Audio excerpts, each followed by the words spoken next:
Listen, I have been teaching at the Galactic Military Academy for 17 cycles now, and I thought I had seen everything. Thought I knew every species, every temperament, every possible variation of cadet stupidity that could occur within these hallowed halls, but nothing, and I mean absolutely nothing, could have prepared me for the day Marcus Webb walked into my combat theory class. The human looked utterly unremarkable at first glance.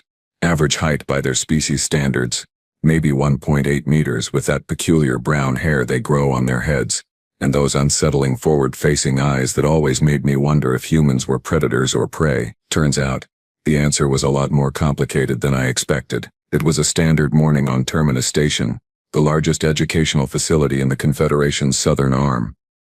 My classroom held about 40 cadets from 12 different species. We had the usual crowd. 3 Vaxorians, those blue-skinned giants who thought their size made them invincible, a cluster of Prelian students, insectoid and nervous, always taking notes on their data pads, 2 Thoraxians, crystalline beings who hummed at frequencies that gave me headaches. And then there were the Korvax. Oh, the Korvax.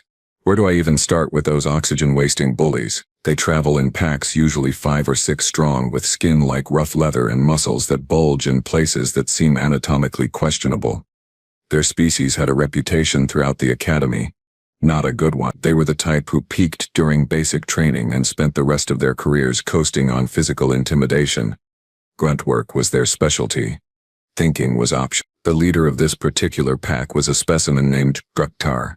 Big even by Korvax standards, with ceremonial scars running down both arms, and a jaw that looked like it could crush titanium. His 4 friends, Grelix, Morthax, Vexian and Kolos, followed him around like remoras attached to a particularly stupid shark. They sat in the back row because of course they did. Back row seats are universal code for "I am here to cause problems." Marcus Webb took a seat in the middle section, 3rd row from the front. Professional, attentive. He set his bag down beside his desk with care. The kind of care you use when you actually give a damn about your belongings. The bag itself was nothing special, just standard issue military canvas in that dull olive color humans seemed to favor for everything. I started my lecture on defensive formations during multi-gravity combat scenarios. Boring stuff really, but necessary. The Prelians took notes. The Vaxorians pretended to pay attention. The Korvax whispered and laughed among themselves, because education was apparently beneath them. About 20 minutes into class I noticed Drektar lean forward. He whispered something to Grelix, who grinned with too many teeth. They were looking at Marcus, or more specifically at his bag. Now I should have said something right then. Should have shut it down before it started. But I hesitated. Call it morbid curiosity. Call it terrible judgment. I wanted to see what would happen. Drektar reached forward with one thick arm, fingers extending toward the bag strap. Marcus did not turn around, did not acknowledge them. Just kept his eyes forward, stylus moving across his datapad as he transcribed my lecture notes. Drektar grabbed the bag and yanked it backward. The classroom went quiet. That kind of heavy silence where everyone knows something bad is about to happen but nobody knows quite how bad yet. Marcus stopped writing. His hand froze mid-stroke, stylus hovering above the screen. Then very slowly, very deliberately, he set the stylus down, placed it parallel to the edge of his desk with the kind of precision that made my throat ridges tight. He turned in his seat. Those forward-facing eyes, those predator eyes, locked onto Drektar with an intensity that actually made me take a step backward. I had been teaching long enough to recognize danger when I saw it, and I was seeing it right now in the absolutely calm expression on that human's face. "Give it back," Marcus said. His voice was quiet, conversational almost, like he was asking someone to pass the salt at dinner. Drektar laughed. It sounded like gravel in a waste processor. "Or what, pink skin? You going to cry about it?" His friends joined in, that pack mentality kicking in. Grelix held up Marcus's bag and shook it, making the contents rattle. "What have you got in here, human? Love letters from your mother?" "Last chance," Marcus said, still in that same quiet tone. "Give it back, apologize, and we can all forget this happened." Vexian, emboldened by his leader's bravado, snatched the bag from Grelix and dumped its contents onto the floor. Standard academy supplies scattered across the deck plating, notebooks, styluses, a portable data reader, some kind of protein bar in shiny wrapping, and what looked like a small photograph. The photograph slid across the floor and came to rest near my feet. I glanced down at it. It showed Marcus in civilian clothes, arm around an older human female with the same brown hair. Both were smiling. The woman had her hand on his shoulder. Marcus stood up. There was something about the way he moved, fluid and economical, no wasted motion, that made every survival instinct in my body start screaming warnings. This was not a cadet. This was something else wearing a cadet's uniform. You just dumped out my bag, Marcus said, and now there was something else in his voice.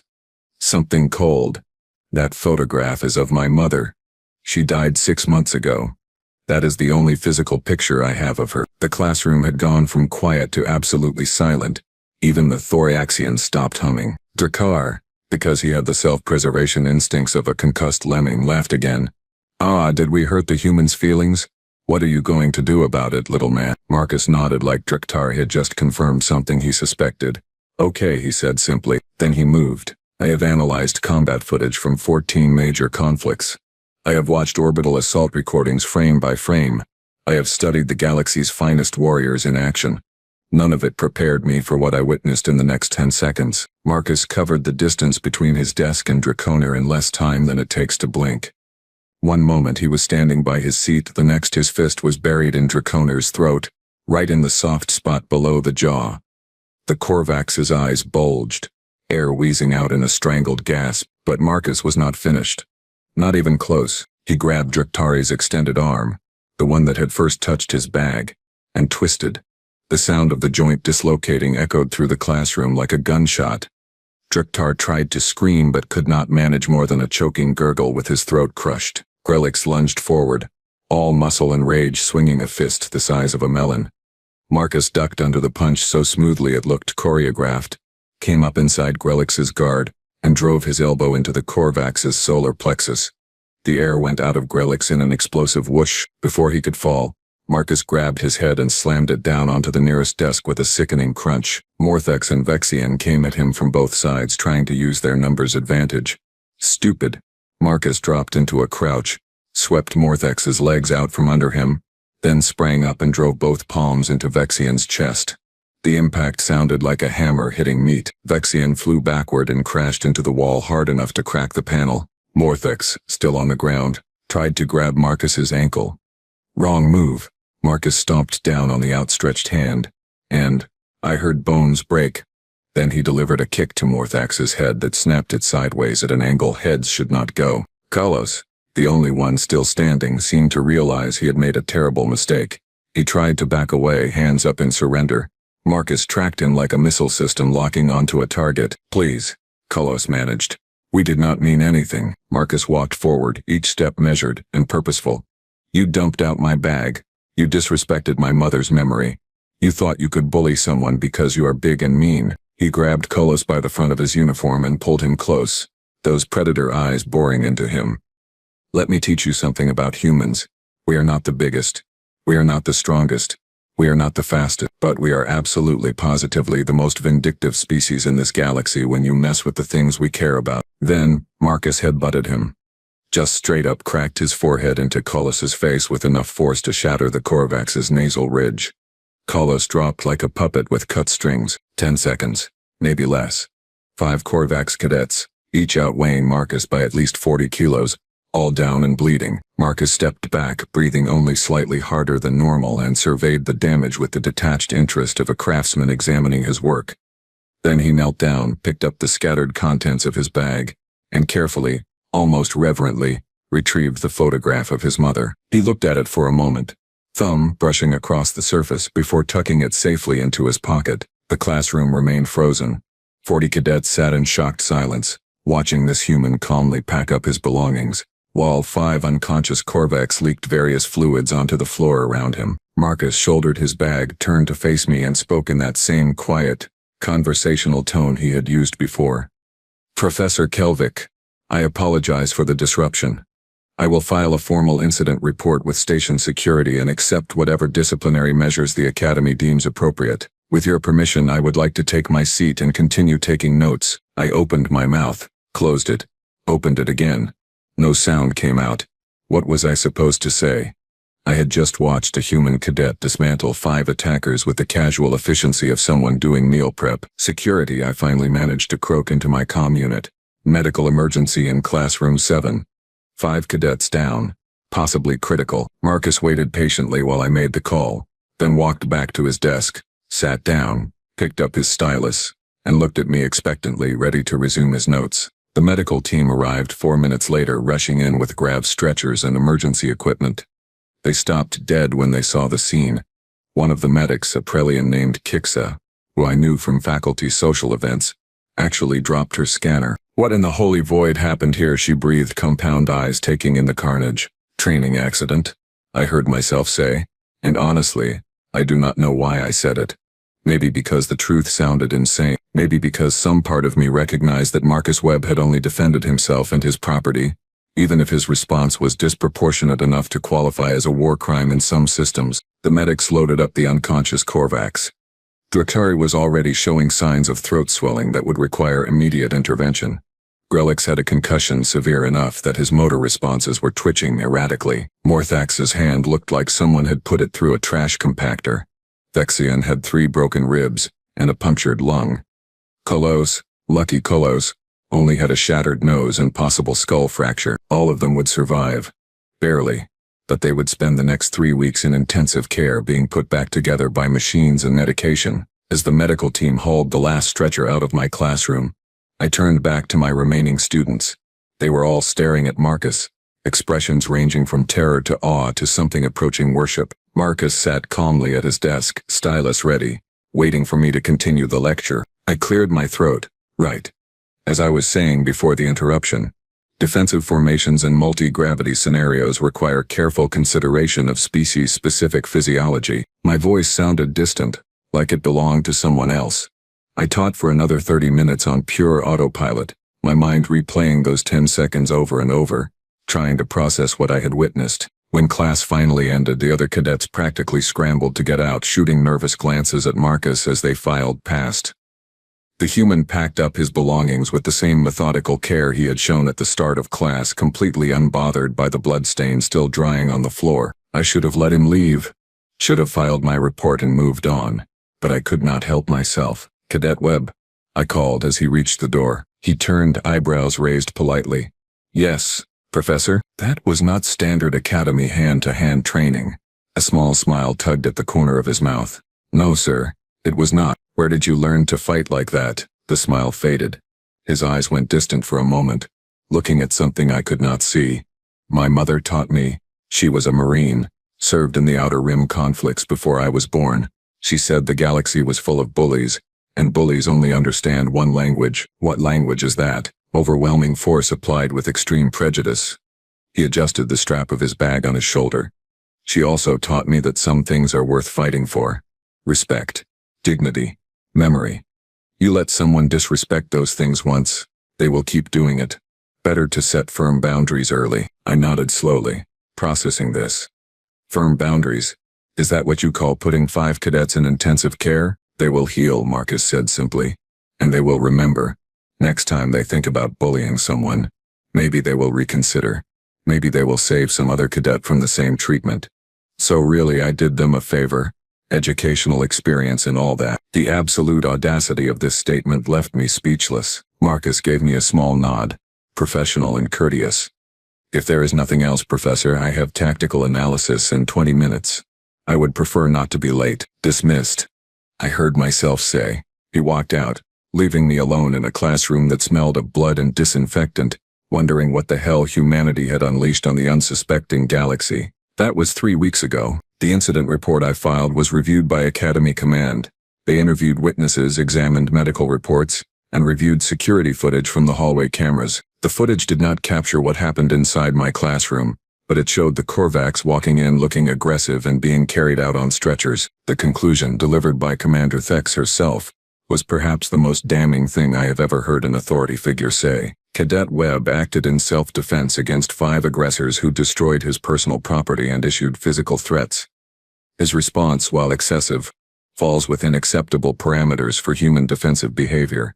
No disciplinary action will be taken. Acceptable parameters for human defensive behavior. Let that sink in for a moment. The galaxy had been at peace for nearly a century. We had integrated dozens of species into the Confederation. We thought we understood the various member races, their capabilities, their temperaments, their limit. Turns out we did not understand humans at all. After that day, Marcus Webb became something of a legend at the academy. Other cadets gave him a wide berth in the hallways, but it was respect tinged with fear rather than hostility. The Korvax, once they recovered enough to return to classes, transferred to a different facility. Apparently, Terminus Station no longer felt welcoming to them. Cannot imagine why. Marcus himself seemed completely unaffected by his newfound reputation. He attended classes, completed assignments, participated in training exercises with the same professional competence he showed that first day. He was courteous to instructors, helpful to classmates who asked for assistance, and generally the model of what a military cadet should be, except everyone knew deep down in their survival-oriented hindbrains that Marcus Webb was dangerous in a way that transcended normal definitions of the term. I started researching human military history after the incident. What I found terrified me. Humans had been fighting wars continuously for their entire recorded history. Not occasional conflicts like most species, continuous, generation after generation developing increasingly efficient ways to kill each other. Their planet had spawned hundreds of distinct combat styles, each refined over centuries of practical application. They had a concept called mutually assured destruction, where they built enough weapons to exterminate their own species multiple times over just to make sure nobody would start a fight. They had special forces units that trained for years to become living weapons. They had a saying that chilled me to my core when I first read it. God created man, but Samuel Colt made them equal. They had weaponized equality through violence. And now they were out here, among us, joining our military, integrating into our society, and we had absolutely no idea what we had invited in. The weeks following the incident turned into months, and I watched Marcus Webb with the kind of fascination usually reserved for studying dangerous predators behind reinforced glass. The human attended every class, participated in every drill, and maintained academic scores in the top 15% of his cohort. He was polite, professional, absolutely ordinary in every measurable way, except for the fact that everyone knew he could kill you with his bare hands in the time it took to blink. The real problem started when Command decided to run the annual integration exercises. These were large-scale combat simulations designed to test cadet teamwork across species lines. Mixed squads, mixed objectives, mixed chaos, the kind of training that separated functional soldiers from academy washouts. I was assigned as an observer for Delta Squad, which meant I got to watch events unfold from a comfortable distance while taking notes for performance reviews. Delta Squad consisted of 8 cadets, 2 Vaxorians named Kelric and Fan, built like mobile fortresses and about as subtle, 1 Prelian scout called Vix, nervous but competent with sensors and reconnaissance, 2 Selkath engineers, Mira and Paul, who could fix anything mechanical but struggled with combat scenarios, 1 Thoraxian medic named Harmony, which I always found ironic given their species' constant humming, 1 Korvax heavy weapons specialist, Braxis, who had the good sense not to be related to the 5 idiots Marcus had hospitalized, and Marcus Webb, assigned as squad tactical officer. When the squad roster posted, I actually laughed out loud. Someone in command had a sense of humor, putting a human in charge of a group that included a Korvax. This was either going to be the best training outcome in academy history, or an absolute disaster that ended with more cadets in medical. The exercise parameters were straightforward enough. Delta Squad and 7 other squads would deploy into the Kravos simulation zone, 100 square kilometers of artificial terrain complete with buildings, defensive positions and environmental hazards. Each squad had objectives to capture and hold. Points were awarded for objective control, enemy elimination and survival rates. The squad with the highest score at the end of 48 hours won bragging rights, and a 3-day pass to the entertainment district. Cadets took this stuff seriously. 3-day passes were basically currency. I met Delta Squad at the deployment staging area an hour before insertion. The Kravos zone loomed in the distance, a sprawling complex of structures and training grounds that had seen thousands of cadets pass through over the years. The air smelled like ozone and recycled atmosphere, that particular blend that came from too many bodies in an enclosed space. Marcus stood with his squad reviewing a tactical map on his datapad. The others clustered around him, watching as he traced routes and marked positions with quick, efficient gestures. Primary objective is this communications relay, he was saying, tapping a structure in the northeastern sector. Secondary is the supply depot here. Tertiary is holding whatever we capture long enough to bank the points. Question. Braxis, the Korvax, shifted his considerable weight from foot to foot. His weapon harness creaked under the strain of carrying a plasma repeater that weighed more than most cadets. What about the other squads? We just avoid them or engage on sight. Marcus looked up from the pad, those predator eyes assessing. We avoid unnecessary conflict. Every fight costs time, ammunition, and potentially squad members. We are not here to rack up eliminations. We are here to score points and win. Anyone who thinks otherwise can explain to me why glory is worth more than success. The way he said it, calm and matter-of-fact, made it clear this was not a discussion. This was the plan, and deviations would not be tolerated. Vix, the Prelian scout, clicked her mandibles nervously. What if we get cornered? What if another squad forces engagement? A small smile crossed Marcus's face, the kind that did not reach his eyes. Then we make them regret that decision quickly, and move on. But that is Plan B. Plan A is we ghost through the zone, take our objectives, and stay off everyone's radar until points are locked. Calric, one of the Vaxorians, grunted approval. His species appreciated straightforward tactics. Solid plan. I like it. No unnecessary heroics. Just professional work. Exactly, Marcus confirmed. He looked at each squad member in turn. We have advantages other squads do not. Vex has the best sensor package in our class. Mira and Paul can fortify positions faster than anyone. Harmony keeps us alive if things go wrong. Kelric and Thane are mobile cover. Braxis brings overwhelming firepower. And I coordinate it all. We use our strengths, cover our weaknesses, and we win. Simple. I had to admit his assessment was accurate. On paper, Delta Squad had a balanced composition and complementary skills. The question was whether they could actually function as a unit under pressure, especially with the lingering tension between humans and Korvax after the classroom incident. The deployment klaxon sounded, a harsh blare that signaled 30 minutes to insertion. Marcus pulled his squad into a tight circle. Listen up, I know some of you have concerns. Maybe you heard stories about what happened a few months back. Maybe you are wondering if I am going to lose my temper and compromise the mission. He paused, making eye contact with each of them. I am not. What happened in that classroom was personal. This is professional. I will keep you alive, get us those objectives, and bring everyone home with enough points to earn that 3-day pass. But I need you to trust me. Can you do that? Silence stretched for a long moment. Then Braxis, surprisingly, was the first to respond. He extended one massive hand toward Marcus. You get us that pass, human, and I will buy first round at whatever bar you pick. Marcus gripped the offered hand without hesitation. Deal. The others followed suit, tension visibly draining from the group. Whatever reservations they had were being set aside for the mission. That was professional soldiering, putting objectives above personal feelings. The insertion went smoothly. 8 squads deployed via dropship to different zones around the perimeter, hitting the ground with standard dispersal patterns. Delta Squad landed in the southwestern sector, an area of light industrial buildings and narrow streets that provided good cover but limited sight lines. I monitored their progress from the observation center, watching multiple camera feeds and tracking their suit telemetry.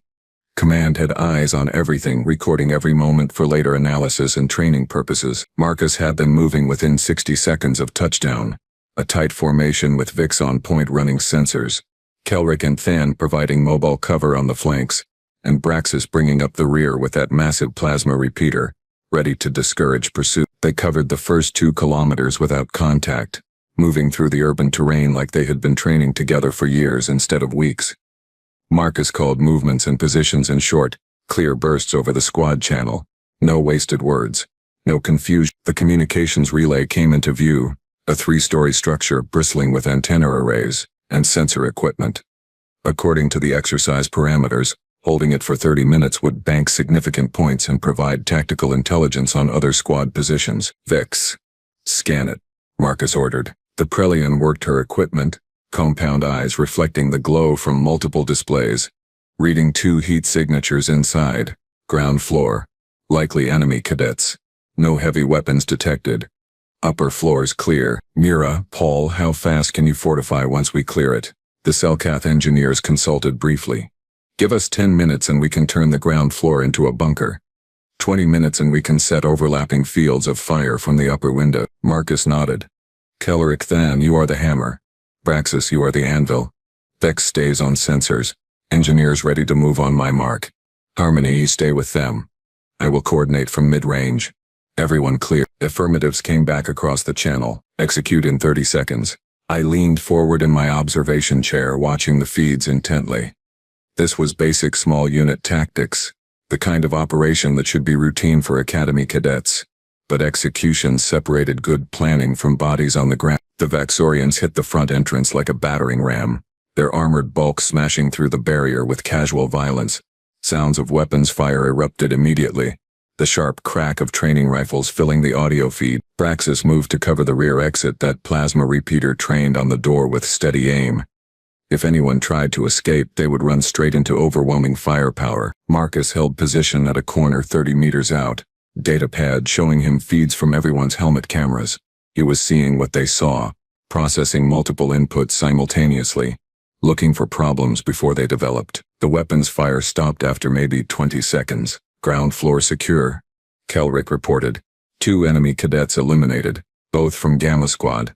They did not expect company this early. Good work. Mirapol, you are up. Fortify and prepare for defensive operations. Vix, I want constant scans on approaches from all directions. Praxis, find a position with good overwatch. Kelrick, Than, you are roving guards. Keep moving, stay unpredictable. The squad shifted into defensive posture with impressive speed. Within minutes, the communications relay was transforming into a hardened position.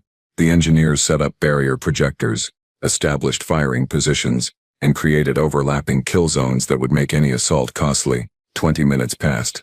The points started banking. Delta Squad was officially on the scoreboard. That was when things got interesting. Contact. Vix called out, mandibles clicking rapid fire.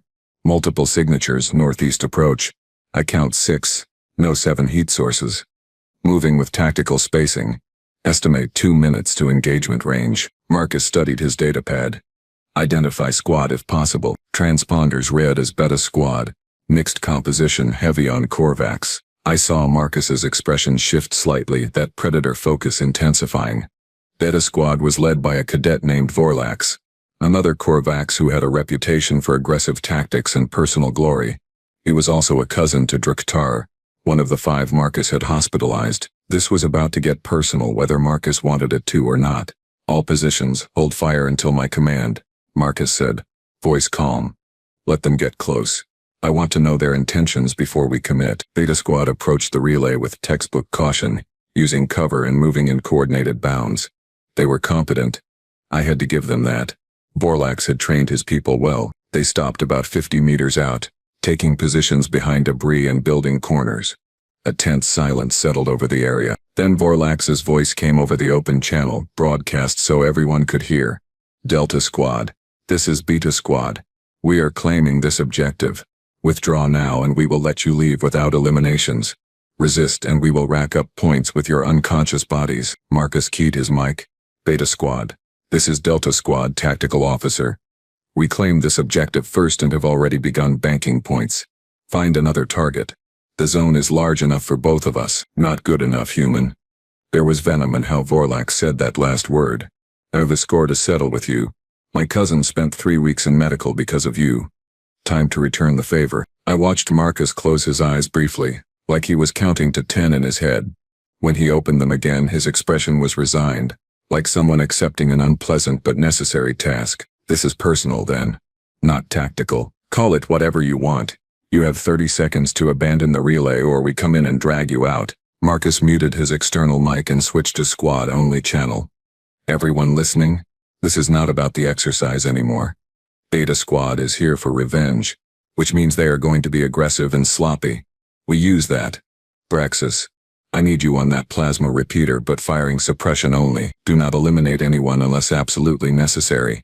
Kelrick, Than, same rules. Drive them back. Do not rack up eliminations. Understand? Why? Praxis asked, clearly confused. We have superior position and firepower. We could wipe them out, because eliminations will escalate things beyond the exercise parameters. Command is watching. We win by being professional while they lose their heads trying to settle grudges. Trust me, the squad acknowledged. Though I could hear doubt in some voices, Vorlax's 30-second deadline expired. Beta Squad opened fire, plasma rounds and kinetic projectiles hammering the relay's fortified position. The barrier shields flared, absorbing impacts while return fire from Delta Squad forced Beta to stay in cover. It was a stalemate, both sides exchanging fire without significant advantage. Points were still banking for Delta, but Beta was preventing them from operating freely. Marcus studied the tactical situation data streaming across his pad. Then I saw him smile, and I knew someone was about to have a very bad day. Vix, can you get me a path to Beta's rear position without being spotted? The Prelian worked her sensors. Affirmative. Service tunnel runs beneath the street. Exits behind their left flank. They have no coverage there. Perfect. Kelrick, you are in command while I am gone. Hold this position, keep them suppressed, do not let them advance. I will be back in 5 minutes. Where are you going? Kelrick demanded. To end this quickly. Keep them busy. Before anyone could protest, Marcus was moving, disappearing into a side entrance that led to the service tunnels. I switched camera feeds, following his progress through the underground passages. He moved with absolute confidence, weapon ready, eyes constantly scanning. He emerged exactly where Vix predicted, behind Beta Squad's firing line. 3 Corvettes were positioned there, focused entirely on the relay ahead of them, completely unaware of the human approaching from behind. Marcus did not use his weapon. Instead, he moved with that same terrifying speed I had seen in the classroom, covering the distance in seconds. He struck the first Corvax in the back of the knee, collapsing the leg, then delivered a blow to the nerve cluster at the base of the skull. The cadet dropped, training suit registering a non-lethal elimination. The second Corvax started to turn, bringing his weapon around. Too slow. Marcus grabbed the rifle barrel, redirected it upward, and drove his knee into the cadet's midsection. Another elimination registered. The third actually managed to get a shot off, but Marcus was already moving, the training round passing through empty space. He closed the distance, swept the Corvax's legs and put him down with an elbow to the chest that activated the suit's safety protocols. 3 eliminations in maybe 8 seconds. All non-lethal. All perfectly executed. Beta Squad's remaining members realized something was wrong when their rear security stopped reporting. Vorlax turned to check on them and found Marcus standing there calm as could be, holding 3 sets of confiscated weapons. Your tactical situation has changed, Marcus said conversationally. You are down 3 fighters and I am now behind your line. You can continue this fight and lose more people, or you can withdraw and find a different objective. Your choice. But you have about 10 seconds to decide before my squad flanks your remaining position and we eliminate all of you. I could see Vorlax's face on the camera feed, purple with rage, every muscle tensed like he wanted to charge Marcus right there. But he was not completely stupid. He could do basic math. 4 against 8. With 3 already down and tactical advantage lost, fighting now was just throwing away points. This is not over, human. Vorlax snarled. Yeah, it really is, Marcus replied. But if you want to keep making poor tactical decisions based on personal grudges, I cannot stop you. I can just keep exploiting them. Beta Squad withdrew, gathering their eliminated members and falling back to find easier targets. Marcus collected the confiscated weapons, walked back through the service tunnel, and returned to the relay like he had just stepped out for a casual stroll. The squad stared at him in silence. Status? Marcus asked, like nothing unusual had happened. Holding position. Kellerick managed. Point still banking. No additional contacts. You just took out 3 hostiles in under a minute. 8 seconds actually. We should stay alert. Beta might try again. Or another squad might see us as a target of opportunity. Maintain defensive posture and keep scanning. The rest of the exercise proceeded with almost boring efficiency. Delta Squad held the communications relay for the required time, then moved to secure the supply depot, encountering only light resistance from a poorly coordinated squad that withdrew after a brief exchange. They finished the 48-hour exercise with the highest point total in the class, a significant margin ahead of second place. Every squad member survived without serious injury. Objectives were captured and held. It was, by every measurable standard, a perfect tactical performance. The debriefing happened 3 days later after scores were tallied and performance reviews completed. Commander Thex herself presided, her scaled features impossible to read as she went through each squad's results. When she got to Delta Squad, she paused, looking directly at Marcus. Cadet Webb, your squad achieved the highest score in this exercise cycle.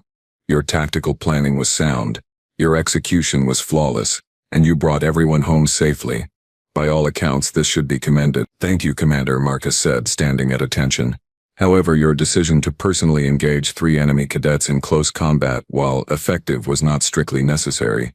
You could have coordinated a flanking maneuver using your full squad. Why did you choose to act alone? Marcus considered the question carefully. Speed and certainty, Commander.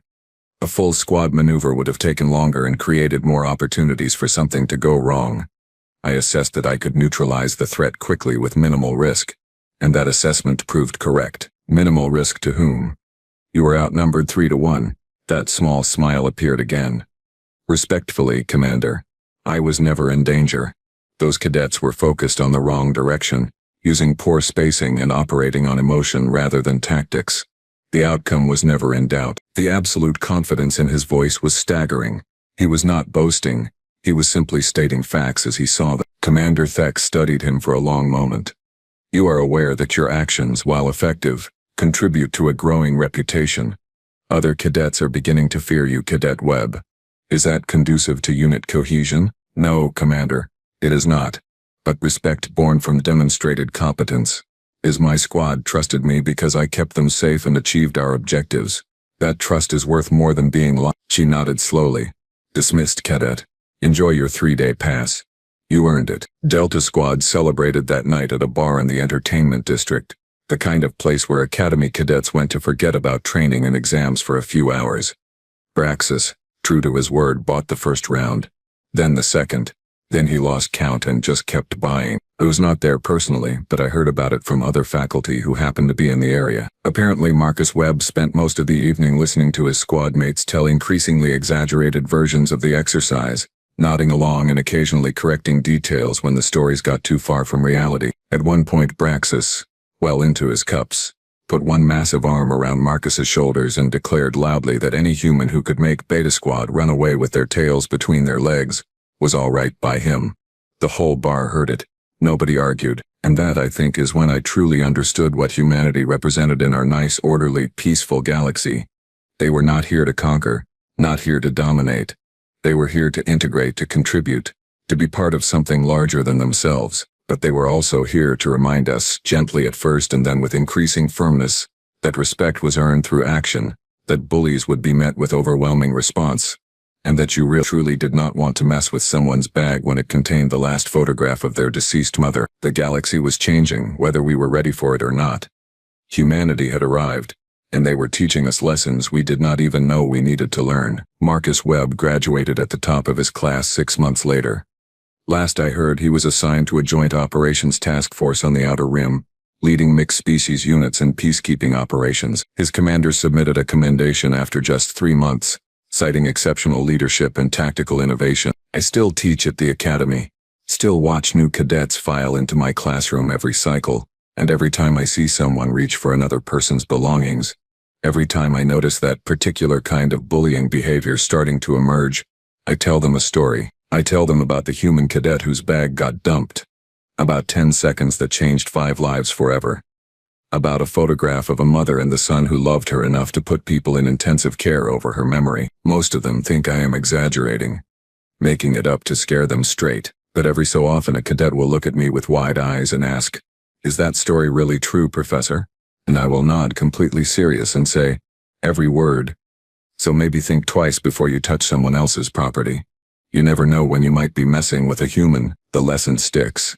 It always does. After all, some teachers use textbooks and lectures, some use practical demonstrations, and some, like Marcus Webb, teach by example in ways that nobody ever forgets. The galaxy is full of species, each with their own strengths and capabilities, but humans, they taught us something fundamental. They taught us that size does not determine strength, that civilization does not eliminate danger, and that the most terrifying opponent is not the one who threatens loudly, but the one who speaks quietly and acts decisively. They messed with the human cadet's bag in class.